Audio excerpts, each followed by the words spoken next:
فضای غبارآلوده استدیوم.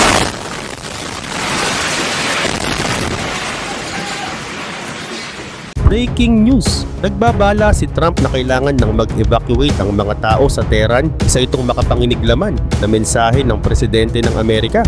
Ano kaya ang ibig sabihin nito? At bakit niya ito sinabi? Sa video na ito ay isang mabilisang news update lang tayo. Hindi na tayo mag-e-edit ng gusto para naman mabilis naming maihatid ang maiinit na sitwasyon. At syempre, paki-like naman ang video na ito. Salamat po. Ngayon, heto na. Katatapos lang magbigay ng babala si US President Donald Trump. Ayon sa kanya, lahat ay dapat agad lumikas mula sa Tehran. Ito ay kasunod ng babala mula sa Iran na ang ikasyam na bugso ng kanilang opensiba laban sa Israel ay kasalukuyan ng isinasagawa at tuloy-tuloy ito hanggang bukang liwayway. Ito na ang ikalimang gabi ng sunod-sunod na salpukan sa pagitan ng dalawang bansa. Habang nangyayari ito, naglabas din ng pahayag sa social media si US Defense Secretary Pete Hegseth. Sabi niya, inutusan ko na ang pagpapadala ng karagdagang puwersa at kagamitan patungong gitnang silangan. Pero ano nga ba ang ibig sabihin nito? Ngayon ay kumpirmado na. Paparating na ang Nimitz Carrier Strike Group ng US Navy papunta sa rehiyon. Bukod pa rito, inaasahan ding madadagdagan ang presensya ng mga barkong pandigma ng Amerika sa silangang bahagi ng Mediterranean malapit sa Israel. Lahat ito ay may kakayahang depensahan ng rehiyon laban sa mga ballistic missile. Ang panibagong opensiba ng Iran ay sinundan ng pagpapalabas ng Israel ng mga larawang nagpapakita ng kanilang airstrike na di umano'y sumira sa dalawang fighter jets ng Iran. Pero ang talagang gumulat sa buong mundo ay ang nangyari kanina live sa Iranian State Television. Habang nasa ere ang programa, biglang tumigil ang broadcast. Ang dahilan, tinamaan ng airstrike ng Israel ang mismong headquarters ng istasyon. Ayon sa Israel Defense Forces, hindi ito aksidente. Isa raw itong precise strike na base sa matibay na intelligence. Ginagamit daw kasi ang gusali sa mga operasyong militar. Samantala, nakatanggap kami ng kopya ng sulat na ipinadala ng Iran sa kalihim ng United Nations at sa buong UN Security Council. Sa liham na ito, marinilang kinokondena ang ginawang pag-atake ng Israel sa kanilang mga pasilidad na may kinalaman sa nuclear program.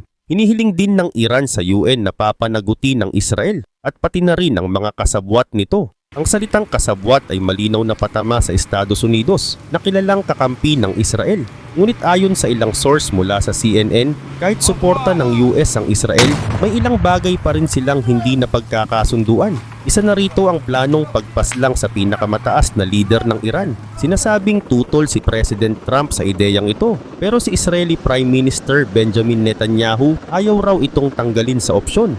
Para kay Netanyahu, ang hakbang na ito ay hindi para lalong pag-ululan ang sigalot, kundi para tapusin na ang gulo sa pamamagitan ng isang matinding wakas. At ito naman ang sinabi sa interview ni Consul General Ophir Akunis nang tanungin siya kung ano ang masasabi niya dito. Diretsahan siyang tinanong.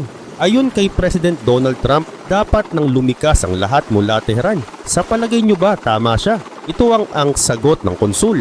Isang oras pa lang ang nakalipas, 10 ballistic missile na ang pinakawalan ng Iran papunta sa aming mga sibilyan. At ngayon gusto nilang makipagkasundo. Sa halos 50 taon na puro banta nila ang gusto kaming lipulin, ngayon bigla silang umaatras. Dagdag pa niya, may dalawang layunin kami, wasakin ang kanilang ballistic missiles at tapusin ang kanilang kakayahang nuklear. At kahit abutin ito ng maraming linggo, hindi kami titigil hanggat hindi natutupad ang mga layuning yan. Nang tanungin naman siya kung may kakayahan bang sirain ng Israel ang nuclear site sa Fordow, isang pasilidad na nasa ilalim ng bundok at itinuturing na pinakamahigpit na protektado. Ito ang sinabi niya, hindi namin kailangang hintayin ang desisyon ng Amerika. Gumagawa na kami ng paraan. Ayaw naming makakita ng Iran na may hawak ng sandatang nuklear. Dahil kapag nangyari yon, hindi lang Israel ang nanganganib, pati buong kanlurang mundo kasama na ang mga bansang tulad ng Amerika. Dagdag pa niya, ang gusto namin siguraduhin na yung mga site na yon talagang wala ng bisa. Ayaw naming umasa lang sa mga pahayag. Gusto naming makasiguro. Grabe na ang nangyayari, no? At sa kabila nito, ito naman ang pahayag ni Leon Panetas, isang analysis at US Defense Secretary at CIA Director. Ayon sa kanya, dalawang layunin ang binanggit ng Israel, ang tuluyang pagwasak sa kakayahang nukleyar ng Iran at ang pagpapatalsik sa liderato ng bansa. Pero kung tatanungin ako, napakahirap nitong makamit lalo na kung wala ang tulong ng Amerika sa gyera.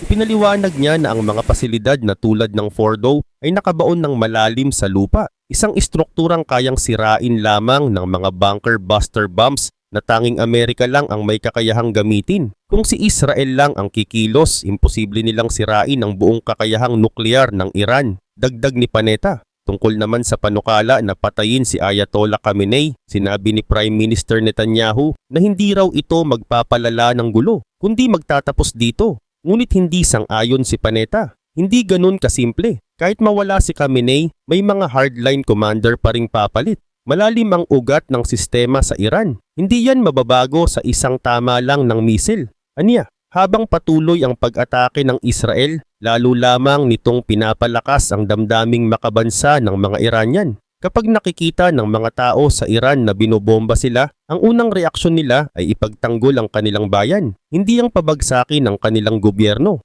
Sa huli, ayon kay Panetta, ang pinakamakakakamit lang ng Israel ay pansamantalang pagpapahina sa Iran. At kahit iyon, hindi pa sigurado. Ang tunay na pagbabago ng rehimen, malayo pa at hindi sapat ang isang pagpatay o pag-atake para mangyari iyon.